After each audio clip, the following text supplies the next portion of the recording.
Monsoon सत्र भी प्रारंभ हो रहा है। मानसून हो या मानसून सत्र, अगर दोनों प्रोएक्टिव हो तो बहुत ही प्रोडक्टिव होते हैं।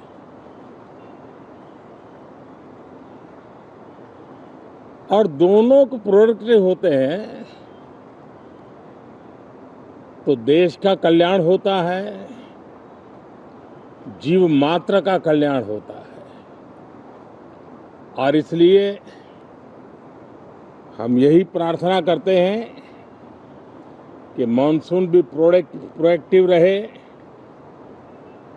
मानसून सत्र भी प्रोडक्टिव रहे। साथियों, पिछले एक महीने में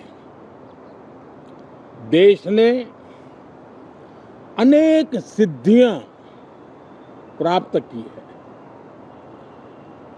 और देशवासी गर्व से भर जाएं, इस प्रकार की सिद्धियों का सिलसिला चला है। चाहे राष्ट्रीय हो, अंतर्राष्ट्रीय हो और अब तो अंतरिक्ष भी हो।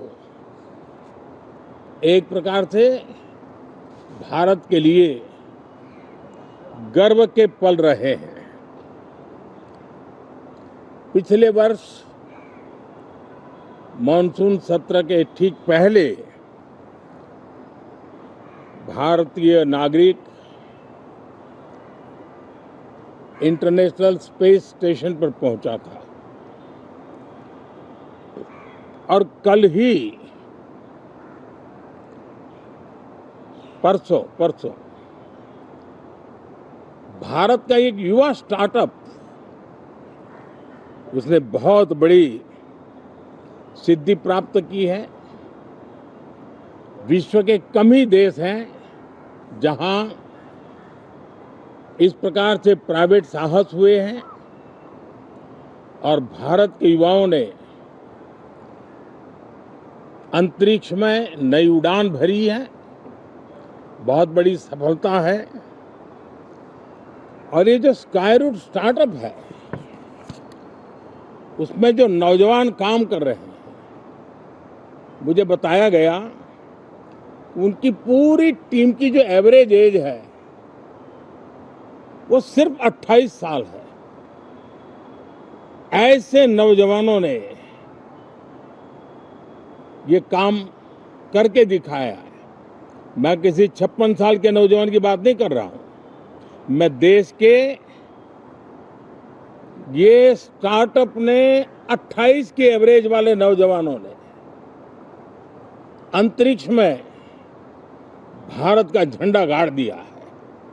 उनको तो बधाई है ही है, लेकिन ऐसी बातें जो हैं, जो भारत को आत्मविश्वास से भर देती है, विश्व में भारत का प्रोफाइल सर्वमान्य, सर्वस्वीकृत बनता जाता है।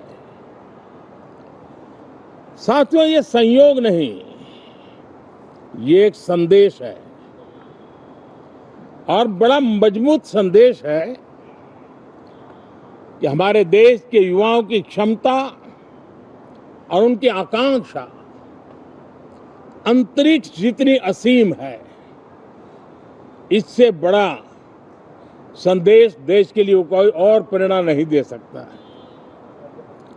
साथियों, जो रिफॉर्म एक्सप्रेस पर सवार होकर के आज देश चल पड़ा है, उसी का नतीजा है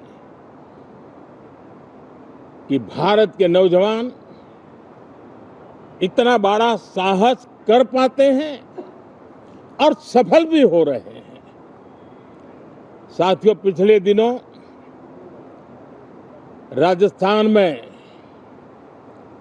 बहुत बड़ी ऑयल रिफाइनरी देश को समर्पित की गई। पिछले कुछ सप्ताह पहले एक सेमीकंडक्टर प्लांट, यानी तीसरा, देश को समर्पित किया गया। अभी कुछ दिन पहले ग्रीन हाइड्रोजन से चलने वाली ट्रेन, और विश्व में बहुत कम देश ऐसे हैं कि जिनके पास ये सुविधा है। लेकिन भारत ने जो हाइड्रोजन ट्रेन देशवासियों को समर्पित की है, वो सबसे ताकतवर इंजन वाली है और सबसे लंबी है। ये अपने आप में भारत के वैज्ञानिक, भारत के इंजीनियर्स, भारत के इनोवेटर्स, भारत के उद्यमी, भारत के श्रमिक, ये जो एक लक्ष्य लेकर के देश के लिए जी रहे हैं, देश के लिए काम कर रहे हैं, उसी का परिणाम है। साथियों, हम भली भांति जानते हैं और पूरी दुनिया चिंतित भी है,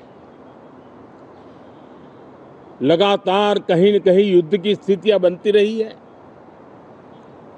पश्चिम एशिया के युद्ध के कारण भारत जैसे देश जो एनर्जी के लिए औरों पर डिपेंडेंट है, उनके लिए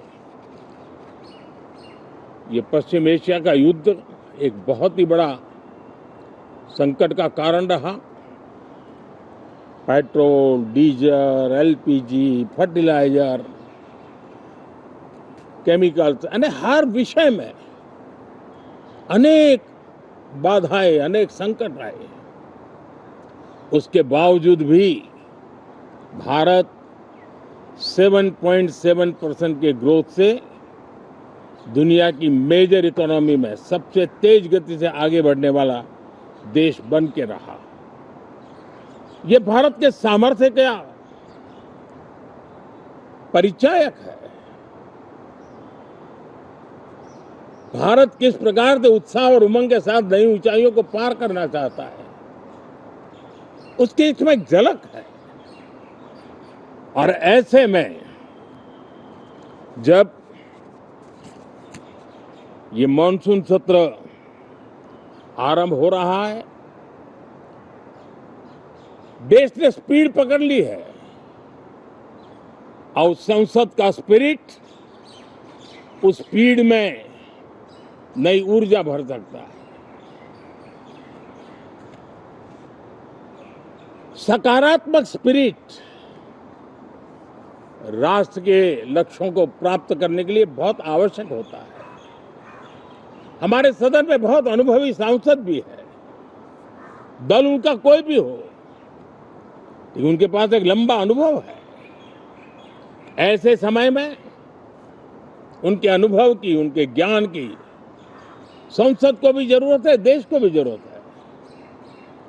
और इसके लिए संसद का चलना, सार्थक चर्चा होना, मिलजुल करके देश को आगे ले जाने के संकल्प लेना, ये मैं समझता हूं कि बहुत ही समय की मांग है।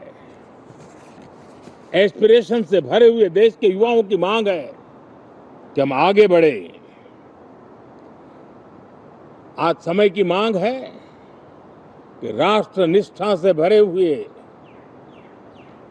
राष्ट्र भक्ति के लिए जी रहे आवाज को सदन में उचित मंच मिलता रहे, वे अपनी आवाज को बुलंद करे, देश को दिशा दे। और इसलिए मैं आशा करता हूं और मुझे पक्का विश्वास है, जहां तथ्य होते हैं, जहां तर्क होते हैं, वहां तूफान के लिए जगह नहीं होती है। अगर तर्क मजबूत है, तथ्य मजबूत है, तो शांत चित्त से भी अपनी आवाज को बुलंद बनाया जा सकता है।